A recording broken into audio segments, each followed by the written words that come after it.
वाहनांसाठी HSRP number plate अनिवार्य केली आहे। ही प्लेट ग्राहकांना ऑनलाईन पद्धतीने मागवता येते आणि शासनाने नेमलेल्या केंद्रावर ती निशुल्करित्या लावली जाते। जिल्ह्यात नियुक्त केलेल्या अधिकृत केंद्रांवर ती विनामूल्य सुद्धा लावून दिली जाते। मात्र या प्रक्रियेमध्ये सेफ्टी कव्हरच्या नावाखाली सर्वसामान्य नागरिकांची पद्धतशीर आर्थिक लूट केली जात असल्याचा गंभीर प्रकार समोर आलाय। सुरक्षेसाठी एक सेफ्टी कव्हर लावले जाते।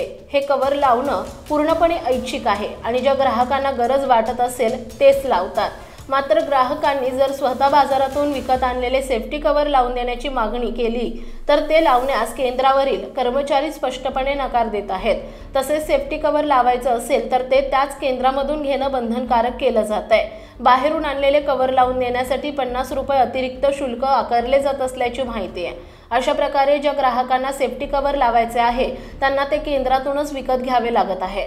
त्यामुळे HSRP प्लेट लावून देण्याच्या विनामूल्य सेवेला या सेफ्टी कव्हरच्या नावाखाली पद्धतशीरपणे शुल्क आकारले जात आहे।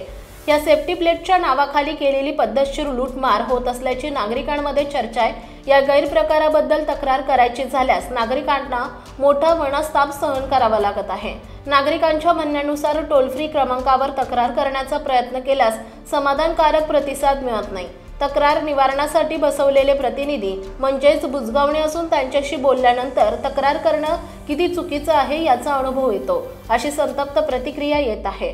यंत्रणेवर गंभीर आरोप। HSRP नंबर प्लेट बसवण्याची संपूर्ण प्रक्रिया वरिष्ठ स्तरापासून ते नेमलेल्या एजंटपर्यंत सर्वसामान्य नागरिकांची आर्थिक पिळवणूक करण्यासाठीच ठेवली आहे की काय, असा गंभीर प्रश्न उपस्थित होतोय। सामान्य नागरिक रोजच्या धावपळीत अशा छोट्या लुटीबद्दल आवाज उचलणार नाहीत। याचा फायदा घेऊन ही लूटमार बिनबोभाटपणे सुरू आहे। प्रशासनाने तातडीने या गैरप्रकाराची दखल घेऊन सर्वसामान्य नागरिकांची होणारी ही आर्थिक लूट थांबवेल का, की या लूटमारीत अप्रत्यक्षपणाने प्रशासन देखील सामील आहे। सर्वसामान्य नागरिकांची गळचेपी नेहमी होत आहे। त्यामुळे हा मुद्दा देखील काही दिवसांनी पूर्णपणे दबून जाईल यात अजिबात दुमत नाही।